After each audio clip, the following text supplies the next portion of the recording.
हाँ जी दोस्तों, क्या हाल है क्या हाल है क्या हाल है। I hope you are all doing really really well. दोस्तों, जैसा कि आप लोगों को पता है, आपके एग्जाम्स के लिए सिर्फ 90 डेज बचे हैं और मैं आप लोगों के लिए लाया हूँ कुछ बहुत ही इंपॉर्टेंट टिप्स जो आप लोगों को अभी सुन लेना चाहिए। वीडियो जितना सा भी लंबा उतना समय इन्वेस्ट कर लेना, कसम है तुमको पता है एक भी मिनट तुम्हारा बर्बाद नहीं होने वाला है। दोस्तों प्लीज मेरी बात ध्यान से सुनो, कुछ चीजें जो आपको जाननी है। सबसे पहली बात, अभी तक आपने जो 90 डेज बचे हैं, अभी तक आपने एक भी ऐसी गलती नहीं करी है जो आप अगले आने वाले 90 डेज में सुधार नहीं सकते अगर आपकी सुधारने की इच्छा हो। जैसे कि अगर आपके कुछ क्लासेस पेंडिंग है, या फिर अगर आपने कोई गलत बुक्स ले लिए हैं, या फिर अगर आपने सोचा था किसी सब्जेक्ट का समरी बनाएंगे, वो आपने अभी तक नहीं बनाया है, तो हर चीज जो आपने सोचा था वो सारी चीजें जो है आप अभी सुधार सकते हो। जैसे कि फॉर एग्जाम्पल मैं आपको बताता हूं कि इस समय तक मेरे आप लोगों के भी मन में बहुत सारे लोगों के आता होगा कि मैं सिंगल ग्रुप दूं कि मैं बोथ ग्रुप दूं। अभी आपको लगता होगा समय कम है, क्या मैं बोथ ग्रुप कर सकता हूँ? समय ज्यादा है, क्या मैं सिर्फ सिंगल ग्रुप दे करके गलत कर रहा हूँ? तो ये सारे सवाल आपके मन में जरूर होंगे। या फिर मान लो आपके ऐसे हो सकते हैं, जैसे मैं आपको प्रैक्टिकली बताता हूँ मेरे साथ क्या हुआ था। करीबन इसी समय मेरे को एग्जाम के 3 महीने पहले ये पता चला था कि जो एसएफएम का पेपर, आप समझ लो अगस्त में पता चला था कि जो एसएफएम की तैयारी जो मैंने करी थी, उसमें जो नोट्स मैंने यूज करे थे, जो आज की डेट में अवेलेबल नहीं है, आपको बिल्कुल भी टेंशन लेने की जरूरत नहीं है। पर इतना भी नहीं, इसका मतलब ये नहीं कि मैं इतना पुराना हूं, बस वो नहीं मटेरियल आजकल चलते हैं। पर जो नोट्स मैंने यूज करे थे उसमें जो आंसर्स थे वो सारे गलत थे। जो आप लोगों ने मेरे एसएफएम का अगर एक वीडियो देखा होगा तो उसमें मैंने डिटेल में बताया था कि in the month of August I realise that बहुत सारे प्रॉब्लम जो मैंने सॉल्व कर रखे हैं उसका सोल्यूशन तो मैंने गलत लिख रखा है, मतलब मैंने गलत मटेरियल रेफर कर लिया, गलत क्लासेस ले ली। तो अब मेरे को पूरा एसएफएम, जो मेरा एक स्ट्रेंथ सब्जेक्ट होता था जिसको मैं सोचता था 60+ लाना है, वो मेरे लिए अचानक से वीकनेस बन गया था in the month of August. So in the month of August very unexpectedly I had to spend 7 days just to rectify SFM में जो भी गलतियां थी, जो भी चीजें मैंने स्क्रैच से शुरू किया, सारी चीजें नई तरीके से समझा, और 7 दिन लगा करके मैंने एसएफएम को वापस ट्रैक पे लाने की कोशिश करी। तो मेरा ये मानना है कि आपसे भी गलतियां होगी जिसपे आप आगे बढ़ रहे हो अभी। तो अभी अगर आपको कोई भी अपनी गलती सुधारना है तो उसके लिए टाइम है, you don't have to worry about that. Number 2, sir अभी भी बच्चों का मैसेज आता है सिंगल ग्रुप या बोथ ग्रुप, क्या हमें सिंगल ग्रुप देना चाहिए? या जो तुमने 1.5 ग्रुप बना रखा है ना, एक होता है ग्रुप वन, एक होता है सेकंड ग्रुप, एक होता है बोथ ग्रुप, तुम्हारा है 1.5 ग्रुप। सर फर्स्ट ग्रुप का ये, सेकंड सब्जेक्ट का वो। दोस्तों मैं आप लोगों को एक जवाब देता हूं जिससे शायद आपका सारा सारा सब कुछ खत्म हो जाएगा क्वेश्चन। उतने पेपर्स दो कितने पेपर्स को आप अपने एग्जाम में जस्टिफाई कर सकोगे। मतलब जब आप एग्जाम हॉल में घुस रहे होगे ना, तो आपको अगर अंदर से आवाज आ गई ना, हाँ यार ये पेपर की तो मैंने अच्छी तैयारी कर ली क्योंकि मेरे को टाइम मिल गया था, तो उतने पेपर दे दो, चाहे वो बोथ ग्रुप हो, चाहे वो एक ग्रुप हो, चाहे वो 1.5 ग्रुप हो, या चाहे वो 2 सब्जेक्ट हो। क्योंकि अगर आप एग्जाम में अनप्रिपेयर्ड जा रहे हो, इसका मतलब आप अपने नसीब के भरोसे जा रहे हो। पर जब आप फेल हो जाओगे ना, तब आपको नहीं याद आएगा कि मैं नसीब के भरोसे गया था, तो तुमको लगेगा यार मैं कैसे फेल हो गया, और तुम्हारा कॉन्फिडेंस जबरदस्ती का नीचे गिर जाएगा। So everything that you can do wholeheartedly and everything that you can do justice to, just do that. If it is both group then go for both group. अब सर तीसरा और सबसे important चीज, अभी आपका समय है कि आप प्रोडक्टिव हो जाए। अभी तक आपने जितना भी टाइम पास किया, जो भी आपने यूट्यूब पे सीरीज देख लिया, जो भी आपने इंस्टाग्राम में स्क्रॉल कर लिया, सारी चीजों का अंत होने का समय आ गया है। अब आप लोगों ने अगर आप एक ग्रुप दे रहे तो आप लोगों ने 8 घंटे पढ़ना चाहिए। अगर आप दोनों भी ग्रुप दे रहे तो आपको 12 आवर्स मिनिमम पढ़ने चाहिए। And please understand, these are the effective hours, these are the effective hours, these are not the sitting hours, these are the sitting hours. मतलब अगर आपको दिन में 12 घंटे की प्रोडक्टिविटी चाहिए तो आपको 16 घंटे बैठने पड़ेंगे राजा, और ये करना पड़ेगा आपको। There is no other option. Listen to me very carefully please. दोस्तों, आपको ना प्रोडक्टिव आवर्स बहुत स्मार्टली कैलकुलेट करने पड़ेंगे। जैसे कि मैं आपको एक एग्जांपल देता हूं। फॉर एग्जांपल, अगर एक चैप्टर है, कोई चलो लॉ का एक चैप्टर ले लेते हैं। लॉ का एक चैप्टर, आपके ऑडिट का और लॉ का मिला करके एक चैप्टर ले लेते हैं। एक चैप्टर है जो कंपनी ऑडिट एंड ऑडिटर्स है, ठीक है, ऑडिट एंड ऑडिटर्स है। अब तुम यूं समझ लो कि अगर आप पहली बार ऑडिट एंड ऑडिटर्स पढ़ रहे हो, मतलब एक बार क्लासेस हो गई, अब आप रिवीजन कर रहे हो, सीए फाइनल में ऑडिट में है, सीए इंटर में लॉ में है। आपके लिए ऑडिट एंड ऑडिटर्स के केस में मैं अगर आपको एक अंदाजा दूं, तो अगर आप पहली बार पढ़ रहे हो ना, अच्छे से एक एक सेक्शन घुस के पढ़ोगे, सारा उसका सेक्शन के अंदर का पढ़ोगे, so it should take you ideally 1.5 hours.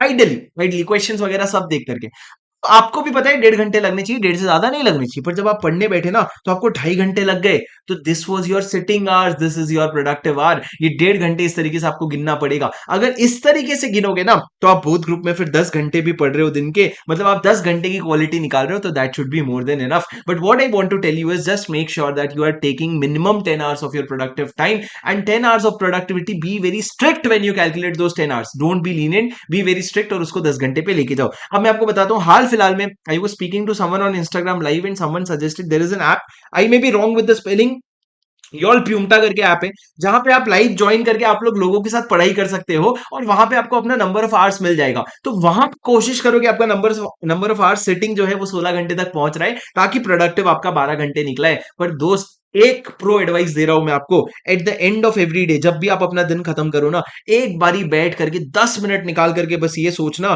कि 10 मिनट बस ये निकाल करके सोचना कि आज मैंने दिन में कितनी पढ़ाई की, कहां कहां मैंने कितने कितने समय पढ़ाई किया, और आप फिगर आउट करना कहां कहां आपने समय वेस्ट किया या अनप्रोडक्टिव रहे। जहां जहां पे आपने समय वेस्ट किया ना, उसको बस अगले दिन सुधार लेना। तो आप समझ लो 14 से 15 दिन में तो आप एकदम परफेक्ट हो जाओगे, और इतना समय है आपके पास, पर अब है, बाद में शायद ना रहे। और सर, अब मैं आप लोगों को जो यहां तक अंत तक वीडियो देखा है उसके लिए एक प्रो एडवाइस देने वाला हूं। सबसे पहला प्रो एडवाइस, आप लोगों ने ना अपने 3 स्ट्रेंथ और अच्छा, स्ट्रीमलाइन योर शेड्यूल, एक बार सुन लो सर। आप लोगों ने अपने अपने सोने का, अपने पढ़ने का शेड्यूल एकदम सुधार लेना चाहिए। ऐसा नहीं कि रैंडमली हैफिजर्डली पढ़े जा रहे हैं दोस्तों, ये बहुत ज्यादा मैं स्ट्रांगली एडवाइस नहीं करता, but this has work like charm for a lot of people. I personally had a problem कि मेरे को नींद जब आनी होती थी तब आती थी, जब मैं उठना होता था उठता था, बहुत ज्यादा मेरे कंट्रोल में चीजें नहीं होती थी। पर एक चीज जो मैंने स्ट्रिक्टली फॉलो किया, मैं कभी भी दोपहर को 1 बजे से लेकर के शाम के 6 बजे के बीच में नहीं सोया, जबकि मेरे को उस समय पहले सोने की आदत थी।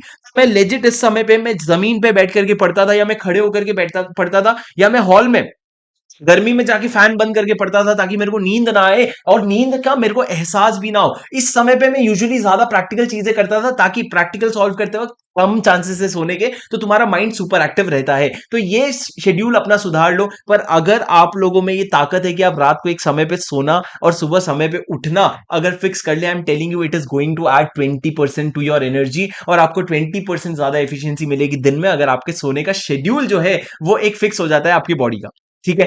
And the last and the most important advice guys, please listen to me very carefully. अगर अगर अगर अगर अगर आप लोगों को एक बार में बोथ ग्रुप बहुत सही तरीके से निकालना है ना, तो उसका एक तरीका बता रहा हूं आप लोगों को। अपने 8 सब्जेक्ट को 3 डब्बे में कैटेगराइज करो। पहला होगा आपका 3 सब्जेक्ट जो आपकी स्ट्रेंथ है, 3 सब्जेक्ट जो आपके लिए ओके ओके ना, अच्छा है ना, बुरा है, और 2 सब्जेक्ट जो आपके वीकनेस है। सर ये कौन से सब्जेक्ट होंगे? ये सब्जेक्ट वो होंगे जो आपको पढ़ने में भी मजा आ रहा है, और आपकी आपसे जम भी रहे हैं वो सब्जेक्ट। तो ये सब्जेक्ट में डिवाइड करने का पर्पस ये है कि अगर मान लो आपका पेपर इजी आता है, आप जो वीकनेस है उसमें 50 प्लस ला रहे हो, क्यों? क्योंकि पेपर इजी आया है भाई। आपके मॉडरेट में आप एग्जामेशन ला रहे हो, और आपका जो स्ट्रेंथ है ना उसमें तो आप छप्पर फाड़ रहे हो, 70-75 प्लस ला रहे हो। पर अगर आपका पेपर टफ आता है, तो आपके वीक सब्जेक्ट में 40 के 40 बचाना बहुत जरूरी है। ये 40 बहुत इंपॉर्टेंट है, और जो आपका स्ट्रेंथ है ना वो आपको 60 प्लस देगा, ताकि आपका एग्रीगेट बने राजा। तो आप लोगों ने अभी ये वीडियो को पॉज करके यहीं के यहीं अपने आप से पूछ करके डिसाइड करना है। और दोस्तों, this helps everyone does it, you have to do it to figure out your 3 strength. अगर आप एक ग्रुप दे रहे हैं, तो एक ग्रुप में यही ट्रिक है, आपको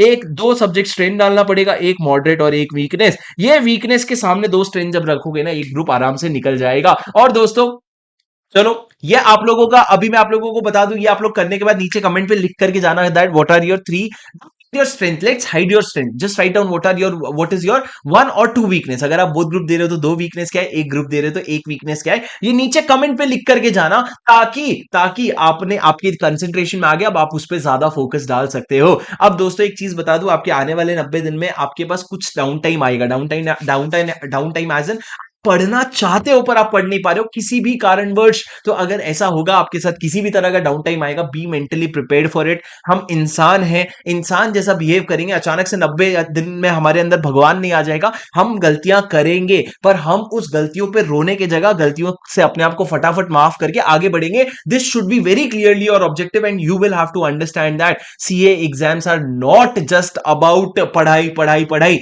जो अभी इमोशनल गेम आपके साथ होने वाला है, you have to be very strong to go through it, and if you deal with emotional pain properly ना, I'm telling you, you will rock your exams and that is for sure। ठीक है। अब मेरी बात सुनो दोस्तों, जाते जाते एक मोटिवेशन लेते हुए चले जाओ। और ये एक ऐसा कोटेशन है जो मेरे मेरे स्टडी टेबल पे लिखा हुआ था जब मैं सीए फाइनल की प्रिपरेशन कर रहा था। एकदम ध्यान से सुनना, discipline and regret both are painful, you choose your pain wisely. क्या मतलब सर? मतलब अगर आज आप शिद्दत से रात को 11 बजे सोना, सुबह 7 बजे उठना, दिन में इतनी देर पढ़ाई करना, यूट्यूब ना चलाना, इंस्टाग्राम ना चलाना, खाना समय पे खाना, दोपहर को ना सोना, शाम को अपना ब्रेक लिमिटेड लेना, और सारी चीजें कंट्रोल कर रहे हो ना, that is called as discipline. It is very difficult, but if at all you end up failing, bearing that pain, having that regret कि यार थोड़ा और कर लेता, that regret is even more painful. So I think both are painful.